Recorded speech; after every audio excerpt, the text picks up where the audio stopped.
So it's Darcy's Corner. It's April 25th, 2023. Um, just another life update.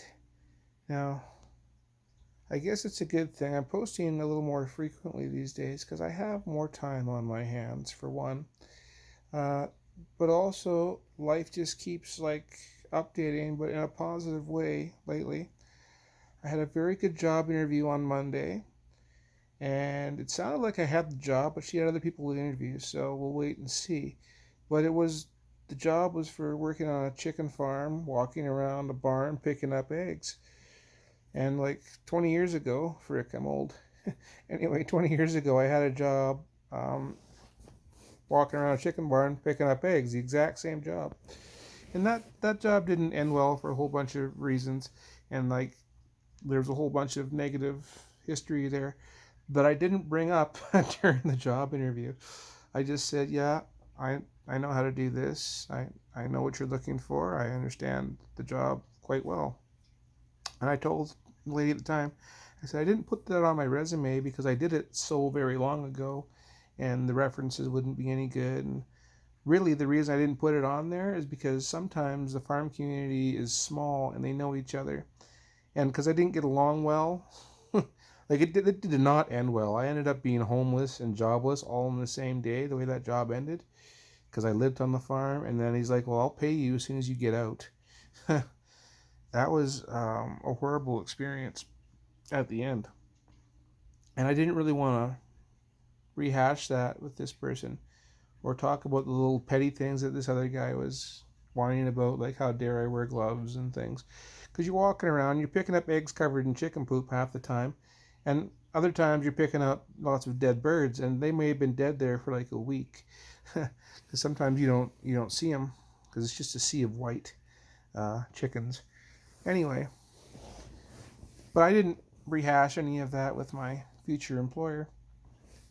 I just told her, yes, I've done this before. I know how to walk around barns. I know how to pick up eggs and deal with dead birds. And I don't have a problem if you want me to come in at any given time and catch chickens at night. Because at the end of the flock's life, they bring in a crew and, and they pick them all up at night and throw them into cages and they go become soup. That's after they've been around for a year. Those are not the chickens. This particular farm produces the birds that get hatched at the hatchery. I think these guys might also have a hatchery as well. I'm not certain. But my job there would be to just walk around the barns and pick up eggs and deal with dead birds. And I know how to do that quite well. And it's $19 an hour. And she's thinking, will you work weekends? I was like, I didn't think that was an option because it's a farm. So the chickens don't know it's Sunday. So you have to be willing to work weekends if you're going to work a farm and do that kind of job.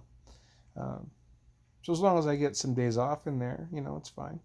And it sounded like I was going to have days off. It sounded like there'll be some times where maybe they don't need me so much, it's part-time, and other times where it's full-time and a little extra.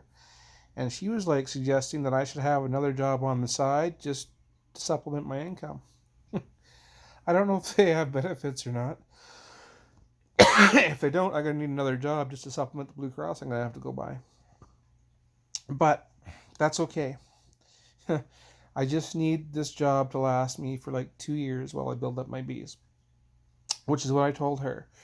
I'm like, if you'll give me this job, I'll take it. I'll stay for however long you need me, but at least 2 years would be ideal for me. Maybe longer. We'll see how it goes. And so it sounded to me like at the end of the day, I have the job, but she's going on vacation or something, and she's like, so I can't really train you till I get back, and so it'll be May 15th. Okay. And then I just got off the phone with my EI people. I called them yesterday, and they said, well, it's being contested, and someone else is dealing with it. So the person that I called back was not the person dealing with the contesting. They had called me a couple days ago from their home, and so I had their home number. That was the number I was calling back. Um, and so they put in their information in the computer, said, oh, someone else is dealing with this file now. Okay, but they didn't tell me who. Um, so then just now, well, 10 minutes ago, I went on to the site, and so you can't submit information yet and whatever. And then I checked the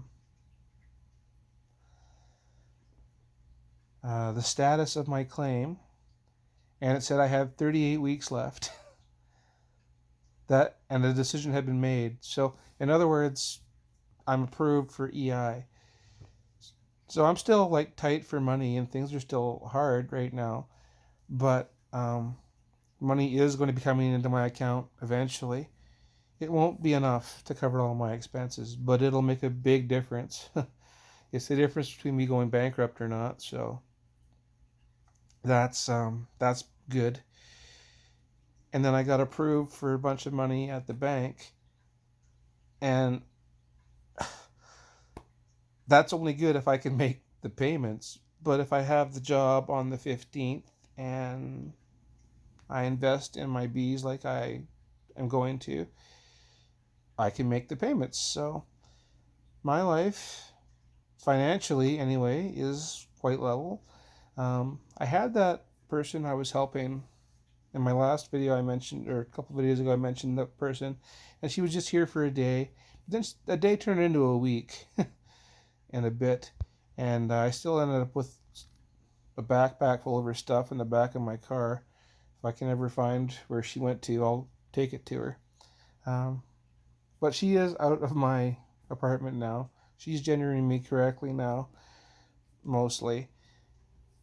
And she just has a lot of personal and social problems, and I don't hold that against her. I just don't really want her living on my couch, which is kind of what she was trying to do. And I'm like, no, you can't live on my couch. Sorry, this is my couch, and I need it for me. You can visit, but I don't really want you living on my couch. And so she has moved on. To where exactly? I don't know. She's with a cousin or something. Maybe she's left town.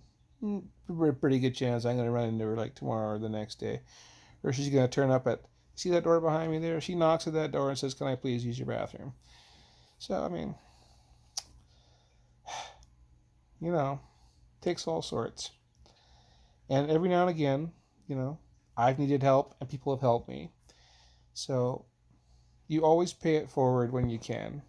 And you don't necessarily choose who you're going to pay it forward to. You're just like, oh, you come across this person in your life, and if you can help them, you help them. I mean, don't hurt yourself, because then you're not helping anybody. And don't let people take advantage of you. But, you can pay it forward, because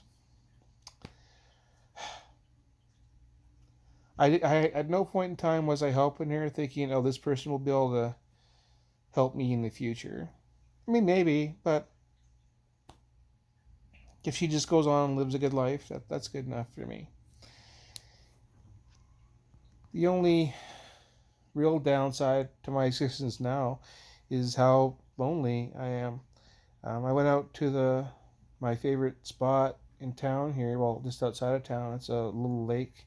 It's a man-made lake, and my dog can run around, and you can build a little campfire out there and roast some hot dogs. They didn't have any wood this time. I brought hot dogs, but I didn't bring wood. But I always end up doing that alone, and that makes me sad. I did lots of that sort of thing as a kid, as a youth. I would go do a lot of camping or a lot of hiking, and lots of campfires and hot dogs, but I didn't usually do it alone all the time. And now I'm just always alone. And I don't know if that's ever going to change. So that makes me sad. But the important thing in Darci's life right now is that I get to live. My bills get paid. I get to keep my vehicles. I don't have to go bankrupt. I get to keep my dog. She's still destroying things every time I turn around.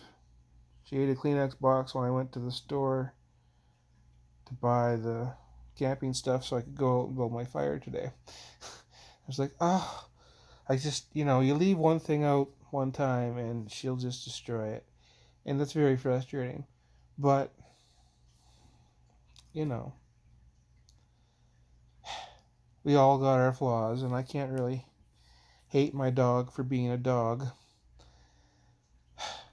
Anyway, that's a great first world problem to have, by the way, is that my dog chewed up my Kleenex box. Like, oh, those are the kind of problems that annoy me, but I'm very happy to have. Like, nobody died. It was a Kleenex box, so the cost of my life is $2. I can survive the cost. It's okay.